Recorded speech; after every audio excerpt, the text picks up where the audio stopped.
जय जगन्नाथ फ्रेंड्स, आपण मैंने जानते कि ए दंडनाचा आरंभ हो गलानी से जार प्रसाद जो डालमाटा थाए ना सेटा खाइबा बहुत ही बढ़िया लगी थाए।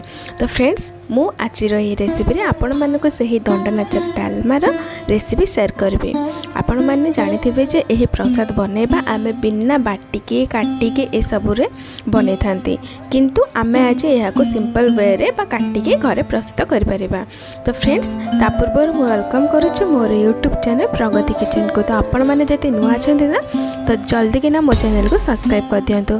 तो फ्रेंड्स देखंतु प्रथमे मु पुराना मुग जाई नै जाइछि, एटा आमे घरे प्रस्तुत करछन्ते। एटा गोटे वर्षर पुराना, आपण माने चाहिबे तो ए जो दुकान में मिल से मुग जाई को मध्य व्यवहार करके ये रेसिपीटा बनै पारिबे, किंतु पुराना मुग जाई जति नेबे ताहाले बहुत भल लागि थाए। तब देखंतु मु किछि पनिपरिबा नेछि। पनिपरिबा मध्य फाळे कदली, अल्प बोइतालु, आपण मैंने जो चाहिए क्वांटिटी कम करें। मुझे कम यूज कर सुखिला लंका एवं बाइगणर क्वांटिटी अधिक रही। तो आपण मैंने डालमा बनवाई बाइगणर क्वांटिटी अधिक ने, जहाद्वारा कि आमर डालमाटी बहुत टेस्टी लगे सहित एक्जाक्टली दंडनाचर डालमा पर ही बास्ना आसब हरी। तो फ्रेंड्स चलतु एबे यहाँ आम काटी नबा।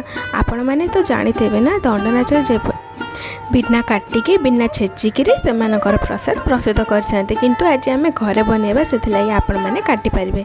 तो फ्रेंड्स यही भाव में आपण मैंने जो सब पनीपरिया यूज कर भाव में काटी ने। ये चलते आम पानी रे बाइगण जाक पकई ना, जहाद्वारा कि आमर बाइगण कंसी हेबनी बा कला पड़बनी।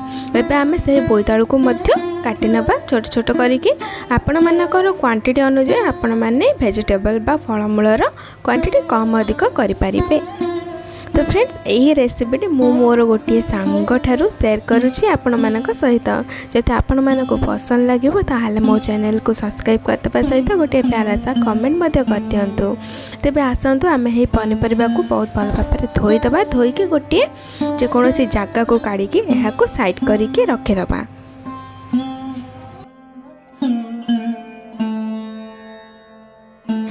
आसतु आम डालमा बनवाई गोटे कढ़ई मुझे जाइए। गैस को ऑन करी कढ़ईटा को गरम कर नहीं, जेहेतु आम भजा मुग जाई व्यवहार करुले से यहाँ को टिके अल्प माने गरम है पर्यंत मुझे टिके टिके भाजी नेबी, जहाद्वारा कि एटा टिके गरम हो गले आमर सिझापी बहुत सहज हो।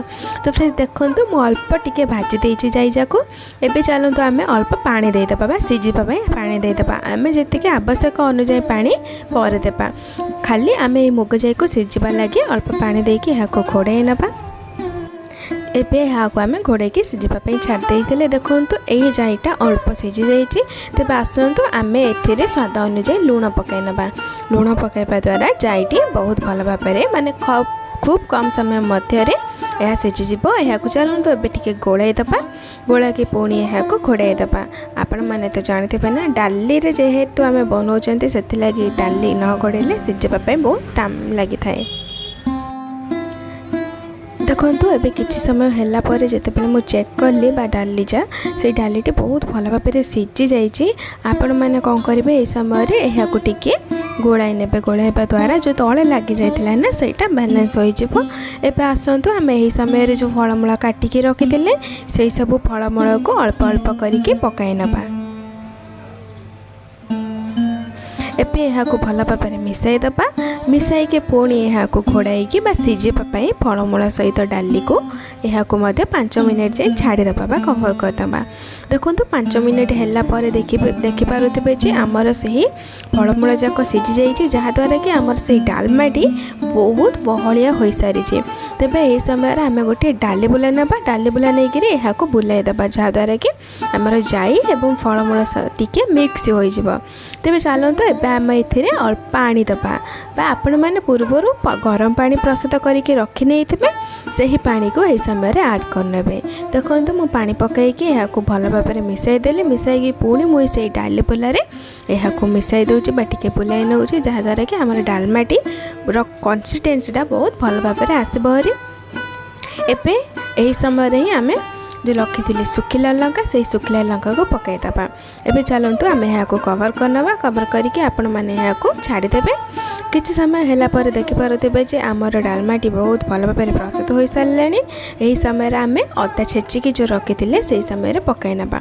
यही समय पकईकि भल भाव में मिसाईदबा। पुणी यहाँ गोटे 2 मिनट जे आम कवर करके छाड़नवा जहाँद्वारा कि अदार जो कंचापण अच्छी से कंचापणटा आ रही डालमा सहित सीझीज। तो देखिपे किसी समय है मुझे देखिली आम डालमाटी प्रस्तुत हो सारे। एबे पूरा शेष में आम पकईपा देसी घी। आपण मैंने घरे जब प्रस्तुत कर देसी घी पकई ने नचेत मार्केट जो मिली सूर्य तंत्र घी से ही पैकेट को आनिक आप गोटे पैकेट पकई पारे। देखो एबे मैं गोटे पैकेट सूर्यचंद्र घी पकई नहीं पकईकि यहाँ भल भाव में मिसाई देछि। यही समय ही आपण मैंने यहाँ कवर करके 2 ରୁ 3 मिनट जाए छाड़देवे जहाँद्वारा कि घीर बास्ना डालमा सहित मिसीज। तो फ्रेंड्स यही भाव में ही आम डालमा प्रस्तुत हो गला। आपण मैंने गरम गरम भात को यही डालमार स्वाद बहुत भाव में एंजॉय करें। तो फ्रेंड्स आपण मैंने जब बाहर रोचते दंडनाच डालमार स्वाद नेबाक चाहते ताले रेसिपी को ट्राए करते। देखिए आपण मानक बहुत ही पसंद आसब एवं आपण मैंने घरे अति कम समय मध्य यहाँ प्रिपेयर करें। तो फ्रेंड्स आज यही रेसिपीटी एतिकी रहा। मु गोटे पुणी थे आ गोटे नुआ रेसिपी सहित आपण मानक सहित देखा भी से जाए रोची। बाय बाय, जय जगन्नाथ।